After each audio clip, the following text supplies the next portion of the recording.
+1 Malayalam unit 1 മധുര മനോജ്ഞം ജീവിതം എന്നതിലെ രണ്ടാമത്തെ പാഠമാണ് മരപ്പാവകൾ.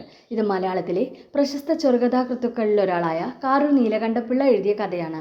പാവകളെ നിർമ്മിക്കുന്ന തൊഴിലെടുക്കുന്ന നളിനി എന്ന സ്ത്രീയും കണക്കെടുപ്പിന് വീട്ടിലേക്ക് കയറി വന്ന എന്യൂമറേറ്ററും തമ്മിലുള്ള സംഭാഷണത്തിലൂടെയാണ് ഈ കഥ മുന്നോട്ട് പോകുന്നത്.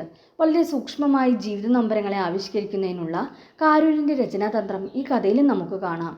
ഇതിലെ ഓരോ സംഭാഷണങ്ങളും മനഃശാസ്ത്രപരമായി നിരീക്ഷണത്തിന് വിധേയമാക്കേണ്ടതാണ്. പാഠഭാഗത്തിൻ്റെ വായനയ്ക്ക് ശേഷം കഥയുടെ വിശകലനത്തിലേക്ക് കടക്കാം. ആദ്യമായിട്ട് ക്ലാസ് കാണുന്നവരാണെങ്കിൽ ഇഷ്ടപ്പെട്ട ലൈക്കും സബ്സ്ക്രൈബും മറക്കാതെ ചെയ്യുമല്ലോ.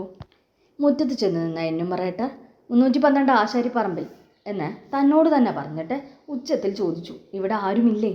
ഓല കുത്തി മറച്ചുണ്ടാക്കിയ മുറിയിൽ നിന്ന് ഒരു സ്ത്രീ തിണ്ണയിലേക്ക് ഇറങ്ങി വന്നു. ഉമ്മണി എന്നാണോ പേര്? കയ്യിലിരിക്കുന്ന കടലാസിൽ നോക്കിക്കൊണ്ട് ആഗതം ചോദിച്ചു. യുവതിയുടെ സ്വതേ വിടർന്ന കണ്ണുകൾ കുറെ കൂടി വികസിച്ചു. കേസോ പോലീസോ വല്ലതുമായിരിക്കുമെന്ന് അവൾ പരിഭ്രമിച്ചു. ജനസംഖ്യ എടുക്കുക, ഇവിടെ ആരൊക്കെയുണ്ട്? ഇപ്പോൾ ഞാൻ മാത്രമേ ഉള്ളൂ. അമ്മ ഇപ്പോഴങ്ങ് പോയേ ഉള്ളൂ. തോട്ടിൻ്റെ കരയിൽ താഴെ ചെത്താൻ പോയതാ. ആങ്ങളെ ചെറുക്കൻ പണിക്ക് പോയേക്കുവാ. ഉമ്മണിന്ന് പേരുള്ളത്? അമ്മയുടെ പേരാ. ശരി, ഉമ്മണി ആണോ പെണ്ണോ? അവളൊന്ന് ചിരിച്ചു, പരിഹാസച്ചിരി, എന്നാലും മഴകുള്ള ചിരി. അമ്മയും ഞാനും പെണ്ണുങ്ങളാ, ആങ്ങള ആണും. അച്ഛനില്ലേ? മരിച്ചുപോയി. അപ്പോൾ ഉമ്മണി വിധവയാണല്ലേ?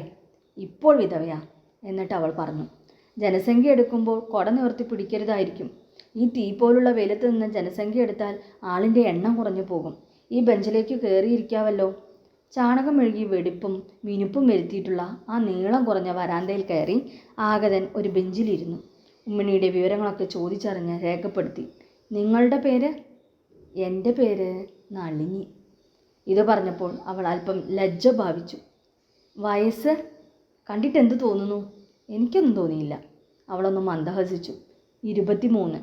വിവാഹം കഴിഞ്ഞതാണോ? ഇപ്പോൾ ഭർത്താവുണ്ടോ? അവൾ അല്പം പരുങ്ങി. ഇപ്പോൾ ഇവിടെ ഇല്ല. 13-ാം മൈലിൽ ജനസംഖ്യ എടുത്തോ? അതിനാൾ വേറെയാ. ഭർത്താവുണ്ട് അല്ലേ? ഉണ്ടെന്നോ ഇല്ലെന്നോ എഴുതിക്കോളൂ, അവൾ അവഗണനാഭാവത്തിൽ പറഞ്ഞു. ഉണ്ടെന്ന് എഴുതിയാലും ഇല്ലെന്ന് എഴുതിയാലും അർത്ഥം ഒന്നല്ലല്ലോ. എന്നാൽ ഉണ്ടെന്ന് തെളിയാതെ എഴുതിക്കോളൂ. കല്യാണം പറഞ്ഞു വെച്ചിട്ടേ ഉള്ളായിരിക്കും അല്ലേ? എന്നാൽ വിവാഹിത എന്നല്ല എഴുതേണ്ടത്, അവിവാഹിത. അതല്ല, വിവാഹം കഴിഞ്ഞു. അവൾ തലയുടെ പുറകുവശം ചൊറിയുകയും അതോടെ നീണ്ടതും എണ്ണമയമില്ലാത്തതിനാൽ മുഷിഞ്ഞതുമായ മുടി അഴിഞ്ഞിഴഞ്ഞു വീഴുകയും അത് അവളുടെ സുന്ദര രൂപത്തിന് ഒരു ഭംഗിയുള്ള പശ്ചാത്തലമായി ഭവിക്കുകയും ചെയ്തു. ഭർത്താവ് ഉണ്ട്. ഭർത്താവില്ലതാനും. ഉപേക്ഷിച്ചു അല്ലേ? അപ്പോൾ വിഭർതൃക. ആ വാക്ക് കേട്ടിട്ട് എഴുതാമെന്ന് തോന്നുന്നു. ഒന്നുകൂടെ കേൾക്കട്ടെ. വിദർഭ. അതുപോലെ ഒരു കുഴഞ്ഞ കേസായുധം. പക്ഷെ ഉപേക്ഷിച്ചതല്ല. ഉപേക്ഷിച്ചെങ്കിൽ പിന്നെ എന്തിനാ ആഴ്ച തോറും അയാൾ ദൂതാളിനെ പറഞ്ഞു വിടുന്നത്? നിങ്ങൾ ഉപേക്ഷിച്ചതായിരിക്കും. ഞാൻ ആദ്യം അപേക്ഷിക്കാനും പോയില്ല, പിന്നെ ഉപേക്ഷിക്കാനും പോയില്ല. എന്താ വേണ്ടതെന്നാൽ അങ്ങനെ എഴുതിക്കോ. നിങ്ങൾക്കല്ലേ ഒക്കെ അറിയാവുന്നേ. എനിക്ക് നിങ്ങളുടെ ഭർത്താവിൻ്റെ കാര്യമൊന്നും അറിയാൻ വയ്യ. നിങ്ങൾ പറയുന്നത് എഴുതാം, ഭർത്താവ് ഉണ്ടെന്ന്. അതാ നല്ലത്. നല്ലതും ചീത്തയും എഴുതാനുള്ള പുസ്തകമല്ലിത്, നേരെഴുതാനുള്ളതാ. ഞാൻ പറഞ്ഞതാ നേര് എന്ന് പറഞ്ഞിട്ട് അവൾ തലമുടി പുറകുവശത്ത് കെട്ടിവെച്ചു. അനാവശ്യമായി ആ പ്രവൃത്തി അയാൾ നോക്കിക്കണ്ടു. പ്രസവിച്ചതാണോ? ആണും പ്രസവിച്ചില്ല, പെണ്ണും പ്രസവിച്ചില്ല. ഛിദ്രമുണ്ടായിട്ടുണ്ടോ? ഉണ്ടായിട്ടുണ്ടോന്ന്. അവിടെ ചെന്ന് 6 മാസം തികയുന്നതിന് മുമ്പേ തുടങ്ങിയതല്ലേ ഛിദ്രം. ഒരു ദിവസം അല്ലെങ്കിൽ ഒരു ദിവസം ഛിദ്രമില്ലാതെ കഴിഞ്ഞിട്ടില്ല. ദിവസവും ഛിദ്രമോ? അതല്ലേ ഞാനിങ്ങ് പോന്നത്. എന്താണീ പറയുന്നത്? ഗർഭഛിദ്രം എന്ന് വെച്ചാൽ അലസുഖം ഉണ്ടായിട്ടുണ്ടോന്ന്. എന്തെല്ലാം പോക്കണം കേടുകളാ ചോദിക്കുന്നേ. ആങ്ങള ചെറുക്കന് ഇവിടെ ഇല്ലാത്തത് നന്നായി. അയാൾ അല്പം ചൊടിച്ചു. ആങ്ങള ചെറുക്കനുണ്ടെങ്കിൽ ഇത് സർക്കാർ കാര്യമാണ്. ആങ്ങള ചെറുക്കൻ പോയിട്ട് വല്യമ്മാവനുണ്ടെങ്കിലും ചോദിക്കേണ്ടത് ചോദിക്കും. നേരൊക്കെ പറയുകയും വേണം. പറഞ്ഞില്ലെങ്കിൽ അത് കുറ്റമാണ്. പറയുന്നതൊക്കെ രഹസ്യമായി സൂക്ഷിക്കും. വലിയ ഉഷ്ണം തോന്നുന്നെങ്കിൽ ഇതുകൊണ്ട് വീശിക്കോളൂ എന്ന് പറഞ്ഞ് നളിനി ഒരു വീശുപാള എടുത്ത് ആ ബെഞ്ചിൻ്റെ അറ്റത്ത് വെച്ച് കൊടുത്തു. ആങ്ങളെ ചെറുക്കൻ കേൾക്കെ ഇതൊക്കെ ചോദിച്ചാൽ എനിക്ക് നാണം വരുമെന്നാണ് പറഞ്ഞത്. എന്നിട്ട് പറയൂ. ഇല്ല. എന്തോന്നില്ല? പറയുകയില്ലെന്നോ? അല്ലല്ല, മുമ്പേ ചോദിച്ചില്ലേ ഛിദ്രം. അതില്ല. നിങ്ങൾക്ക് മാസം എന്തു വരവുണ്ട്? ആങ്ങളയ്ക്ക് 3 രൂപ തച്ച. ആങ്ങളയുടെ തച്ചല്ല, നിങ്ങളുടെ. ഞാൻ പണിക്ക് പോകാറില്ല. അപ്പോൾ വരവൊന്നുമില്ല. ആശ്രയിച്ചു കഴിയുന്നയാൾ. ഞാനോ? ഇതാര് പറഞ്ഞു? ആ വള്ളക്കടവിലെ കാത്ത പറഞ്ഞതായിരിക്കും. അവിടെ കാര്യം എനിക്കും പറയാനുണ്ട്. അയാൾ രസിച്ചൊന്ന് ചിരിച്ചു. കാത്തയോ? എന്തു പറഞ്ഞെന്ന്? ഞാൻ പറഞ്ഞത് നിങ്ങൾ കേട്ടില്ല. ഒരാൾക്ക് വരവില്ലെങ്കിൽ മറ്റൊരാളുടെ വരവ് കൊണ്ട് വേണം ജീവിക്കാൻ. നിങ്ങൾക്ക് വരവില്ല. ഉണ്ണാനും ഉടുക്കാനും മറ്റും കാശ് ചെലവുണ്ട്. അത് തരുന്നയാളിനെ അമ്മയെയോ ആങ്ങളെയോ ആശ്രയിച്ചാണ് നിങ്ങൾ ജീവിക്കുന്നത്. നേരല്ലേ? കച്ചേരിയിലെ ചോദ്യം പോലെയാണല്ലോ ഇത്. കച്ചേരി നിങ്ങളോട് ചോദിച്ചിട്ടുണ്ടോ? അതിനും ആ ദ്രോഹി ഇടവരുത്തി. ഭർത്താവ് അല്ലേ? അവനാ ഭർത്താവ്? ഭർത്താവില്ലെന്ന് അങ്ങ് എഴുതി വെക്കും. അതിന് ഞാൻ വേണേ വല്ലതും തരാൻ പൊന്നേ. അതിരിക്കട്ടെ, നിങ്ങൾക്ക് വരവൊന്നുമില്ലല്ലോ. വരവുണ്ട്. ഞാൻ ആരെയും ആശ്രയിക്കുന്നില്ല. മാസം 15 രൂപ എങ്കിലും വരവുണ്ട്. ശരി, എന്താ തൊഴിൽ? എന്തെല്ലാം അറിയണം ഈ സർക്കാരിന്. തൊഴിൽ ഒന്നല്ല പലതാ. അതൊക്കെ പറഞ്ഞോളൂ. എഴുതാൻ കടലാസിൽ സ്ഥലമുണ്ട്. ഞാനാ ഈ വീട്ടിൽ കഞ്ഞി വയ്ക്കുന്നത്. ഈ തിണ്ണ മെഴുകിയത് ഞാനാ. മെഴുകിയത് നന്നായിട്ടുണ്ട്. കണ്ണാടി പോലെ മിന്നുന്നുണ്ടല്ലോ. എൻ്റെ കവിള് കണ്ണാടി പോലെ മിന്നുന്നെന്ന് എൻ്റെ പണിക്കൻ. ഹാ, എൻ്റെ ആരുമല്ല. അയാൾ പറയുമായിരുന്നു. അപ്പോൾ ഈ തിണ്ണ എൻ്റെ കവിള് പോലെ ഇരിക്കും. അവൾ ബലിതം പറഞ്ഞ മട്ടിൽ ചിരിച്ചു. അയാളും ചിരിച്ചു. അയൽ വീട്ടിലെ ഒരു പെണ്ണ് മുറ്റത്ത് വന്ന് എന്യൂമറേറ്ററുടെ മുഖത്ത് കണ്ണും തറപ്പിച്ച നിലയിലായി. പെണ്ണിന് വയസ്സ് 10 കഴിഞ്ഞതേ ഉള്ളൂ. നോട്ടം കണ്ടില്ലേ? 2 കൊല്ലം കഴിഞ്ഞാൽ ഈ വഴിക്ക് ആളുകളെ നടത്തുകയില്ല. പെണ്ണിന് കോപം വന്നു. ഞാനൊന്ന് നോക്കിയെന്ന് വെച്ച് പണിക്കെത്തിക്ക് വല്ല നഷ്ടം വന്നോ? ഞാനെൻ്റെ അപ്പാ പോകുകയാണേ എന്ന് പറഞ്ഞിട്ട് അവൾ വന്ന വഴി തിരിച്ചുപോയി. പോകുന്ന പോക്കിൽ അവൾ എന്തോ പുറപുറത്തു കൊണ്ടിരുന്നു. നളിനി പറഞ്ഞു, അവൾക്ക് ശുണ്ഠി വരണം. ആരുടെയെങ്കിലും തലവെട്ടം കണ്ടാൽ മതി. എവിടുന്ന് അറിയാൻ മേല, പെണ്ണും മുറ്റത്തുണ്ട്. എന്യൂമറേറ്റർക്ക് അവിടെ ഇരിക്കാൻ പേടിയായി തുടങ്ങി. എന്നിട്ട് തൊഴിൽ പറഞ്ഞില്ലേ? ഒരു വീട്ടിൽ എന്തെല്ലാം ജോലിയുണ്ടോ അതൊക്കെ ഞാൻ ചെയ്യുന്നുണ്ട്. ആദായം കിട്ടുന്ന തൊഴിലാണ് അറിയേണ്ടത്. ആദായം കിട്ടുന്ന തൊഴിലില്ലെങ്കിൽ നിങ്ങൾ വല്ലതും തരുമോ എന്ന് ചോദിച്ചാൽ അയാൾക്ക് മുഴുവനാക്കാൻ മടി തോന്നി. ചോദിച്ചാൽ തരുമായിരിക്കും അല്ലേ? അയാൾ ചുറ്റുപാട് നോക്കി. അവൾ പറഞ്ഞു, വീട്ടിൽ വല്ലവരും വന്നാലൊരു മര്യാദ വേണമല്ലോ. അയാൾ പെട്ടെന്ന് പറഞ്ഞു, ഞാൻ മര്യാദ കേട് വല്ലതും പറഞ്ഞോ? പറഞ്ഞില്ല. ഞാൻ മര്യാദ കാണിച്ചില്ല. മുറുക്കുമെന്ന് തോന്നുന്നല്ലോ എന്ന് പറഞ്ഞ് അവൾ മുറിക്കകത്ത് കയറി. തപ്പിപ്പെറുക്കുന്ന ശബ്ദം അയാൾ ശ്രദ്ധിച്ചു. അല്പം കഴിഞ്ഞ് അവൾ മുറുക്കാൻ കൊണ്ടുവന്നു. അയാൾ മുറുക്കിലേർപ്പെട്ടു. അവൾ വീണ്ടും മുറിക്കകത്ത് പോയി 3 മരപ്പാവകൾ കൊണ്ടുവന്നു. എന്നിട്ട് അവൾ പറഞ്ഞു, എൻ്റെ തൊഴിലിതാണ്. ഇതിലൊന്നും ഉണ്ടാക്കാൻ എനിക്ക് 1 ദിവസം മതി. അയാൾ പാവ വാങ്ങി നോക്കി. ഒരു ചാ നീളത്തിലുണ്ടാക്കിയ സ്ത്രീ രൂപങ്ങൾ.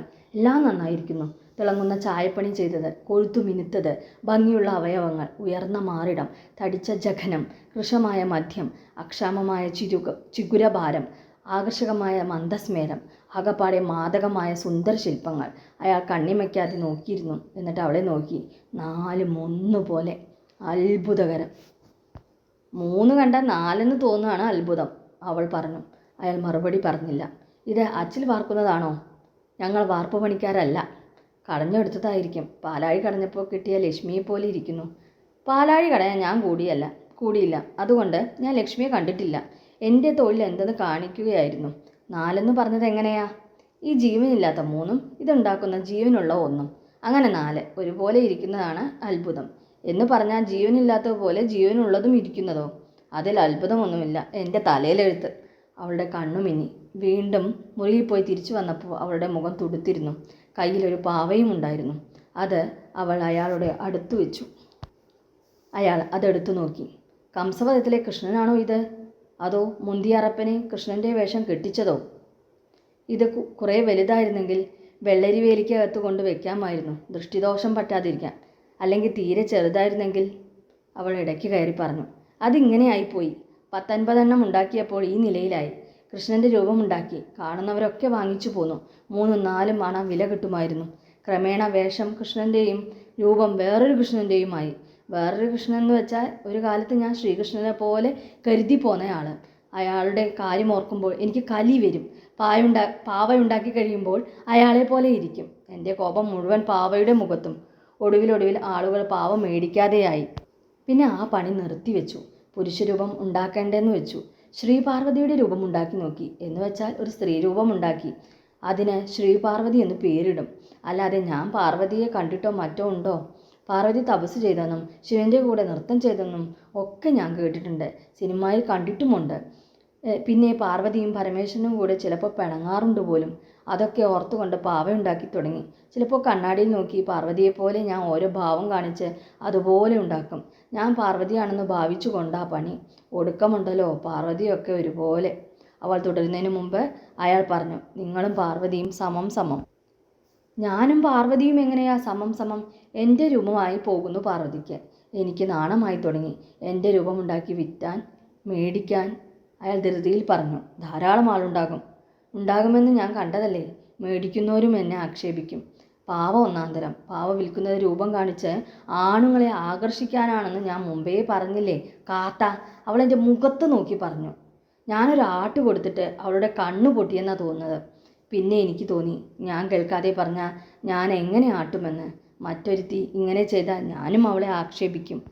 അത് നേരായിരിക്കും. എന്നാലും അവരവരുടെ രൂപം ഇത്ര ശരിയായിട്ടുണ്ടാക്കത്തക്ക സാമർത്ഥ്യം അത്ഭുതകരമാണ്. അവൾ പറഞ്ഞു, നിങ്ങൾ വെറും മുഖസ്തുതി പറയുകയാണ്. ഒരെണ്ണം ഉണ്ടാക്കിയാൽ പിന്നെ അത് നോക്കി എത്ര വേണമെങ്കിലും ഉണ്ടാക്കരുതോ? കണ്ണാടിയിൽ നോക്കി കാണുന്നത് പോലെ ആദ്യം ഒന്ന് ഉണ്ടാക്കണം. അതത്ര വലിയ കാര്യമൊന്നുമല്ല. അത് നേരാ. ഞാൻ എന്തു പറഞ്ഞാലും നേരാണെന്ന് പറയുന്നവരായിരുന്നു ഈ അയൽപ്പക്കത്തുള്ളവർ മിക്കവരും. അവരെയൊക്കെ പേടിയായിരുന്നു എനിക്ക്. ഇപ്പോൾ പേടി ഇല്ലായിരിക്കുമല്ലോ എന്നെ. ഇപ്പോൾ എനിക്ക് ആരെയും പേടിയില്ല. ഞാനല്ലാതെ ആരെങ്കിലും ഉണ്ടെന്ന് തന്നെ എനിക്ക് വിചാരമില്ല. കലകളിൽ പ്രവർത്തിക്കുന്ന പലരും അങ്ങനെയുള്ളവരാണ്. അവൾ മുറിക്കകത്ത് പോയി തിരിച്ചു വരുന്നതിനിടയ്ക്ക് അതിൻ്റെ പേരാണ് അഹന്ത എന്ന് അയാൾ ഒച്ചയടക്കി പറഞ്ഞു. അവൾ 4 രൂപങ്ങൾ കൂടി അയാളുടെ മുമ്പിൽ വെച്ചു. കരുണം, രൗദ്രം, അത്ഭുതം, ശൃംഗാരം ഇവയുടെ ഉച്ചാവസ്ഥയെ കാണിക്കുന്ന അവളുടെ തന്നെ രൂപങ്ങൾ. ഇത് അതിവിശേഷമാണെന്ന് പറഞ്ഞാൽ മുഖസ്തുതിക്കാരനെന്ന് എന്നെ ആക്ഷേപിക്കുമോ? അങ്ങനെ പറയാതിരിക്കാം. അതിവിശേഷമാണെന്ന് സാറെന്തിനാ പറയുന്നത്? ഇതൊന്നും ഇപ്പോൾ വിൽക്കാറില്ല. പകൽ ഉറങ്ങാതിരിക്കാൻ ചെയ്യുന്ന പണിയാണ്. എന്നെങ്കിലും ഒരിക്കൽ ഇതിനാവശ്യമുണ്ടാകും. എന്നെ കാണാത്തവരുടെ കയ്യിൽ ചെല്ലുമ്പോൾ ഇത് തേവിടിച്ചിയുടെ പരസ്യമാണെന്ന് പറഞ്ഞ് അവർ ആക്ഷേപിക്കയില്ലെന്ന് എനിക്കറിയാം. ഒരു തൊഴിലറിയാം, നല്ല പോലെ ചെയ്യാം. അതിൽ നിന്ന് ആദായം കിട്ടാൻ മാർഗമില്ലെന്ന് വരുന്നത് കഷ്ടമാണേ. നിങ്ങൾ എന്തിനാ അപവാദത്തെ ഭയപ്പെടുന്നത്? ആളുകൾ എന്തെങ്കിലും പറയട്ടെ. ഒരു പാവയ്ക്ക് 1 രൂപ ഏത് പൊട്ടക്കണനും തരും. നിങ്ങളുടെ ആവശ്യങ്ങൾ പരാശ്രയം കൂടാതെ നടക്കും. തൊഴിൽ ശില്പവൃത്തി എന്ന് എഴുതാൻ പോവുകയാണ്. അയാൾ എഴുതി. പിന്നെയും എന്തൊക്കെയോ കുറിച്ചു. അവളുടെ ആങ്ങളുടെ വിവരങ്ങൾ ചോദിച്ചെഴുതി. അതിനിടയിൽ അവൾ ഒരു പാവയൊഴിച്ച് എല്ലാം മുറിക്കകത്ത് കൊണ്ടുചെന്ന് വെച്ചു. ഒന്ന് അവൾ കയ്യിൽ വെച്ചിരുന്നു. അയാൾ ഒന്നുകൂടി മുറുക്കി. പാവയൊന്നും വിൽക്കുകയില്ലെന്നാണോ പറഞ്ഞത്? ഞാനിത് തിന്നാറില്ല, അടുപ്പിലിടാറുമില്ല. ഇനി വളരെ ഉണ്ടോ കൈവശം? ജനസംഖ്യയിൽപ്പെട്ടതാണോ ആ ചോദിച്ചതും? എന്നാ ചെല്ലട്ടെ. ഭർത്താവ് പിണങ്ങി. അവൾ ഇടയ്ക്ക് കയറി പറഞ്ഞു. അക്കാര്യം പറഞ്ഞു കഴിഞ്ഞില്ലേ? വഴിക്കാരോടൊക്കെ ഭർത്താവിൻ്റെ കാര്യം ഇതിലധികം പറയാനൊക്കുമോ? അയാൾ ഒരു മൃഗമാ. കള്ളു കുടിക്കും. പിന്നെ പേപ്പട്ടിയെപ്പോലെയാ. വഴിയിൽ കാണുന്നവരുടെ നേരെ മെക്കിട്ട് കയറും. എന്നിട്ട് അടികൊള്ളും. കള്ളറങ്ങുന്നത് വരെ. എന്ന് വെച്ചാൽ നേരം വെളുക്കുന്നത് വരെ. കിടപ്പ് പോലീസ് സ്റ്റേഷനിൽ. ഒരു ദിവസം 2-3 നാഴിക ഇരുട്ടിയപ്പം ഹെഡങ്ങൂന്ന് ഒരു പോലീസുകാരനെ പറഞ്ഞയച്ചിരിക്കുന്നു. ഞാൻ ചെന്ന് പണിക്കനെ ജാമ്യത്തിൽ ഇറക്കിക്കൊണ്ടുപോരാൻ. നേരം വെളുത്തിട്ട് ഇറങ്ങിയാൽ മതിയെന്ന് ഞാൻ. പണിക്കനില്ലാത്തപ്പം വീട്ടിൽ വല്ലവരും കയറി അക്രമം കാണിച്ചാൽ അർജിയും കൊണ്ട് വന്നേക്കരുത് അങ്ങേര്. അക്രമത്തിന് വല്ലവരും വന്നാൽ എൻ്റെ തലേണ ചോട്ടിൽ വീതുളിയാ ഉള്ളതെന്ന് ഞാൻ. അങ്ങേരങ്ങ് പോയി. 2 നാഴിക കൂടി കഴിഞ്ഞപ്പോൾ ആമ്പറന്നോൻ ആടി ആടി വന്നു കയറി. ഞാനൊന്ന് ചോദിക്കാനും പറയാനും പോയില്ല. നേരം വെളുത്തപ്പോൾ ഞാൻ പറഞ്ഞു, ഞാൻ വീട്ടിലൊന്ന് പോവുകയാണ്. എന്തിനാ പോണേ എന്നയാൾ. ഇവിടെ താമസിച്ചാൽ ഞാൻ വല്ലവരെയും വീതിയിൽ കൊണ്ട് കൊന്നേക്കും. അതുകൊണ്ട് പോകുക എന്ന് ഞാൻ പറഞ്ഞു. എൻ്റെ കൈ അന്നേരം പുളി പറിക്കാൻ പോകുകയും മറ്റുമില്ലെന്ന് ആ മൃഗം എടുത്ത വാക്കിൽ പറഞ്ഞു. ഈ മൃഗത്തിൻ്റെ കൂടെ പാർക്കാൻ ഞാനില്ലെന്ന് പറഞ്ഞേച്ച് ഞാൻ റോഡിൽ വന്ന് ബസ് കയറി ഇങ്ങ് പോന്നു. പിന്നെയുണ്ട് പറയാനറയ്ക്കുന്ന കഥകൾ. അവൾ നിർത്തിയപ്പോൾ അയാൾ എഴുന്നേറ്റു. ഇത് വേണമെങ്കിൽ ഇരിക്കട്ടെ എന്ന് പറഞ്ഞ് അവൾ പ്രതിമ നീട്ടി. അയാൾ സന്തോഷപൂർവ്വം വാങ്ങി നോക്കി. രൗദ്രഭാവത്തിലുള്ള അവളുടെ പ്രതിമ. അത് കണ്ട് അയാളുടെ മുഖത്തെ പ്രസാദം മങ്ങി. എങ്കിലും നന്ദി പറഞ്ഞിട്ട് അയാൾ ഒരു കടലാസ് കഷ്ണം അവിടെ വെച്ചിട്ട് പറഞ്ഞു, ഇത് നോക്കൂ. അവൾ നോക്കി. അവളുടെ രൂപം അയാൾ വരച്ചിരിക്കുന്നു. അവൾ ശ്രദ്ധിച്ചു നോക്കി. ഈ പറഞ്ഞിരുന്ന നേരത്ത് ഇത് വരച്ചത് അത്ഭുതം തന്നെ. ആ പ്രതിമ ഇങ്ങു തന്നേക്കൂ എന്ന് പറഞ്ഞിട്ട് അവൾ അകത്തു പോയി പാർവതി തപസ് ചെയ്യുന്ന അല്പം വലിയൊരു പ്രതിമ കൊണ്ടുവന്ന് ആ ചിത്രകാരന് സമ്മാനിച്ചു. അയാളത് ആനന്ദവും നന്ദിയും സുരിക്കുന്ന ഭാവത്തോടെ വാങ്ങി. എന്നാൽ ചെല്ലൂ എന്ന് പറഞ്ഞ് അവൾ മുറ്റത്തേക്ക് ഇറങ്ങി. അയാൾ അടുത്ത വീട്ടിലേക്ക് നടന്നു. അയാളുടെ ഹൃദയത്തിൽ വീണക്കമ്പി മീട്ടിയാൽ ഉണ്ടാകുന്ന നാദം പ്രതിധ്വനിച്ചു കൊണ്ടിരുന്നു. കാരൂർ നീലകണ്ഠപിള്ള. മരപ്പാവകൾ.